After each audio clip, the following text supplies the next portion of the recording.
Welcome everyone to Wizards Pregame. The Washington Wizards.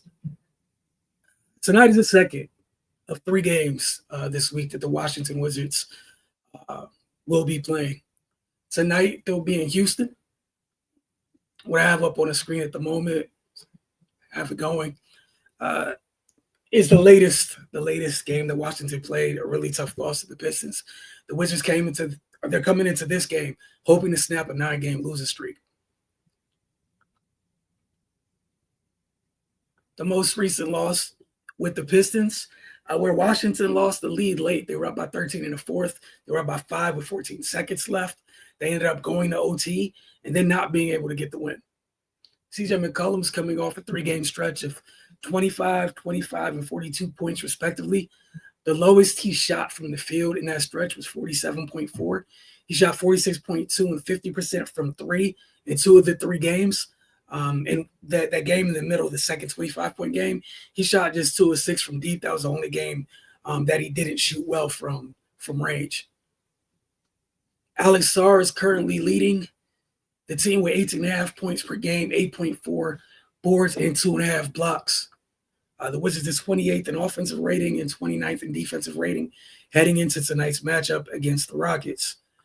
They're facing a Houston team that is leading the league in offensive rating at 121.7, and they're 8th in defensive rating at 112.5. One of my biggest concerns in this game is that Houston's offensive rebound percentage is at a league-leading 41.4%. The Wizards just dealt with a very physical Detroit team that's good on the glass, and they were ranked second at 36.7%. So, wow, 5 or 6% doesn't seem like much. It's huge, especially we're talking about rebounding rate on the offensive glass. Like, the second chance points that Houston amasses per game is absurd. So it's imperative that they keep that gap on the boards extremely close if they can't win it. And pregame, Cardell always shares during that section where we're talking about keys of the game. He talked about Washington's pace. Is it something that they often do have an advantage in? It's an area in which they are able to capitalize it, but several factors are in play with this as well. Washington's near the top of the league. They're third in pace. Houston is on the opposite end of the spectrum. They're 28th. Some of that has to do with some of those jumbo lineups they play and just their overall style. So Washington, as with the matchup in the Pistons game where we talked with you guys before that contest, yeah, they do have an advantage in pace, but it's only an advantage if they take care of the ball and if they get stops. While it's great that you can continue to play with pace, but if you're continually taking the ball out of the net, that effect it loses its edge quick.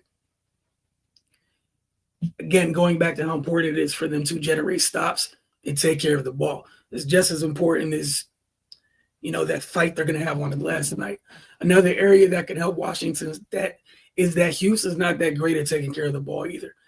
They turn it over quite a bit. I know a couple games ago, then KD had 7 to 8 turnovers in a game.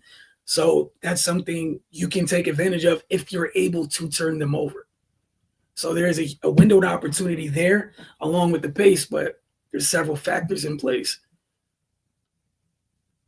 Houston allows opponents to shoot 36% from deep, but just overall 45% from the floor. So you will have an opportunity. There will be times, they go zone that you can get, opposing teams have gotten quality looks. I want to say earlier this year they played the Raptors, and while Houston did win that game by double digits, the Raptors were extremely hot. They took advantage of the room they were given from beyond the arc, and they really made that a game.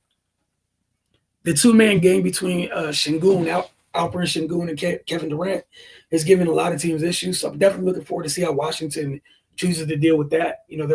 Every team's personnel is different, but just a game back from this one, I think on Sunday, Houston was playing Milwaukee, and we saw Milwaukee had a lead in that game. They would eventually lose to Houston, but Milwaukee couldn't really find the right matchup or the right way to deal with it. At times, they'd have Giannis on them, on KD, and then they would switch with Giannis. They would just switch to be Giannis and Miles Turner switching, and they allowed KD to play in space. The times that they didn't, Alpi would take advantage of the matchup, and he does a great job playmaking and setting the table for his teammates. But he's also more than a capable scorer. We've seen that several times this season as well. So definitely be interested to see how Washington plans to deal with that. Another thing Washington can't do, like that they just can't afford to do, is lose track of Amin Thompson off the ball. There's he spends time in the dunker spot. There's other times where he's spacing from three, even though he's not a great three-point shooter. But a lot of Houston's perimeter players do a really good job of cutting. They maximize the space that they do have, even though they play with a lot of these jumbo-sized lineups. So Thompson's not alone, but that is something they need to do. Also, keep them out of the paint and off the line as best they can. As far as keys to the game, take care of the ball. You have to take care of the ball in this one. Hit the glass as a team. Everybody needs to hit the glass when shots go up. You're going to be tasked with keeping Steven Adams, Alperen Sengun, Clint Capella, and then the other Rockets. Those are just the bigs. You're going to be tasked with keeping them off the boards, and that's a lot. That is a very tall task. And just don't turn it over. While Houston, we talked about the pace, the opposite end of the spectrum that there is as far as pace goes from Washington. Don't turn it over when they're able to run. They're able to dictate when they run. That happened quite a bit in that Milwaukee game where Milwaukee turned it over, Reed Shepherd and Amin Thompson were able to get out and get easy transition buckets. Jabari Smith as well. Defensive possessions, they're not complete until you get the rebound. That's something that cost them this Pistons game. The Pistons had 28 offensive rebounds in that game. That's something that cannot, you can't afford for that to be repeated in this one at all. Oftentimes with Houston, while their offensive rating is high, that initial shot seldom is better than the second and third chance opportunities they get. There's a lot of wide open threes that they get after that ball gets tapped back out, or Adams, Capella, Sengun, whoever comes down with it. And it's not always threes. Sometimes it's someone flashing baseline that gets an easy dunk. And once come out of that, they just have to be on the glass as a team to deal with it.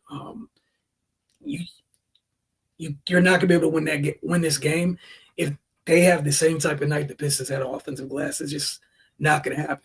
So we'll see how things play out, and we'll check in with you guys after the game, as always, with Wizards Outlook.